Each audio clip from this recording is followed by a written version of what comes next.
তারাতলায় godown বিপর্যয়ের ভয়াবহ ঘটনায় ফিরহাদ হাকিমের প্রাক্তন ওএসডি কালীচরণ বন্দ্যোপাধ্যায়কে আগেই গ্রেফতার করেছে পুলিশ। আর এবার প্রাক্তন মেয়রকে গ্রেফতারের দাবি তুলে লিখিত অভিযোগ জমা পড়ল তারাতলা থানায়। বিজেপিপন্থী শ্রমিক সংগঠন ভারতীয় জনতা মজদুর সেলের দায়ের করা অভিযোগপত্রে কলকাতার প্রাক্তন মেয়র ফিরহাদ হাকিমের পাশাপাশি ৮০ নম্বর ওয়ার্ডের প্রাক্তন তৃণমূল কাউন্সিলর আনোয়ার খান এবং ১৩৪ নম্বর ওয়ার্ডের প্রাক্তন তৃণমূল কাউন্সিলর শামস ইকবালকেও গ্রেফতারের দাবি জানানো হয়েছে। বুধবার তারাতলায় গোডাউন বিপর্যয়ের আগে ২০২৪-এর ১৭ই মার্চ গভীর রাতে কলকাতা পুরসভার ১৩৪ নম্বর ওয়ার্ডের পাহাড়পুরে একটি নির্মীয়মান বহুতল ভেঙে মৃত্যু হয় ১২ জনের। তারাতলার গোডাউন বিপর্যয়ের সঙ্গে সেই ঘটনার উল্লেখ করে অভিযোগকারী সংগঠনের দাবি, এগুলো কোনোটাই নিছক দুর্ঘটনা বলে মনে হচ্ছে না, বরং অনুমোদনহীন নির্মাণ, চরম গাফিলতি এবং সম্ভাব্য অপরাধমূলক ষড়যন্ত্র সম্পর্কে গভীর উদ্বেগের জন্ম দিচ্ছে। অভিযোগ, সাধারণ মানুষের নিরাপত্তায় গুরুতর ঝুঁকি থাকা সত্ত্বেও অবৈধ নির্মাণের অনুমতি দেওয়া হয়েছে। আমরা কমপ্লেনটা করলাম ফিরহাদ হাকিম, আনোয়ার খান আর শামস ইকবাল, যে কলকাতা পোর্টে যত ইনলিগাল কাজ হচ্ছে সব ইনলিগাল কাজ এনার দ্বারাই হতো। এখন যদি দায় এড়ায়, ওই দায় এড়ানো যাবে না।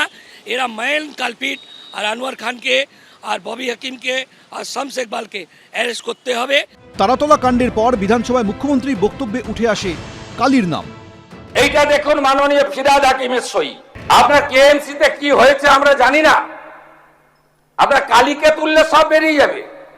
কলকাতা পুরসভা সূত্রে খবর, ফিরহাদ হাকিম মেয়র হওয়ার পর ওএসডি হিসেবে তার কাজ সামলাতেন কালীচরণ বন্দ্যোপাধ্যায়। তার হাতে ছিল প্রচুর ক্ষমতা। মেয়রের কাছে পৌঁছতে গেলে কালীবাবু হয়েই যেতে হতো সবাইকে। এই প্রেক্ষাপটে থানায় লিখিত অভিযোগ দায়েরের পর ফিরহাদ হাকিমকে গ্রেফতারির দাবিতে সুর চড়িয়েছে কালীঘাট তৃণমূল। ঋতব্রত তৃণমূল আবার প্রাক্তন মেয়রের পাশে দাঁড়িয়েছে। যদি আজ ৫টার আগে অ্যারেস্ট হন ফিরহাদ হাকিম, তাহলে বুঝবো শুভেন্দু অধিকারী যা দেখিয়েছেন ঠিক করেছেন, সততার সঙ্গে দেখিয়েছেন।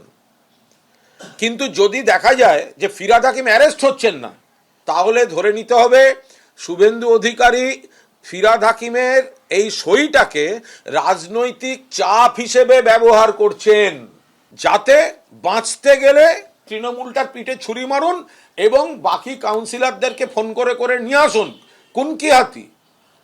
কোন কি হাতি করাতে গেছেন। কুণালবাবু আলাদা করে কি দাবি করলেন ফিরহাদ হাকিমকে করতে হবে করতে হবে। আমরা মনে করি যে কোনো জিনিসই তদন্ত সাপেক্ষে, মুখ্যমন্ত্রীও তাই বলেছেন, তদন্ত সাপেক্ষে যা হবে হবে।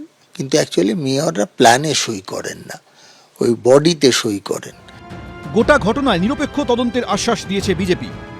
এরকম বহু জায়গায় বহু লোক ছিল যারাকে de facto minister, de facto councillor, mayor, chairman, তা এই দালালরাই দাপিয়ে বেড়াচ্ছে। পুলিশও জানতো, পুলিশের হিম্মত ছিল না এদের গায়ে হাত দেয়। এখন সব সামনে আসছে এবং তার বিচার হবে। তারাতলা থানা সূত্রে খবর, গোডাউন বিপর্যয়ের ঘটনায় ইতিমধ্যে এফআইআর দায়ের করে তদন্ত শুরু হয়েছে। খতিয়ে দেখা হচ্ছে ভারতীয় জনতা মজদুর সেলের অভিযোগ। আবির দত্ত, রঞ্জিত সাউ, সমীরণ পাল, এবিপি আনন্দ। এবিপি আনন্দ, এগিয়ে থাকে, এগিয়ে রাখে।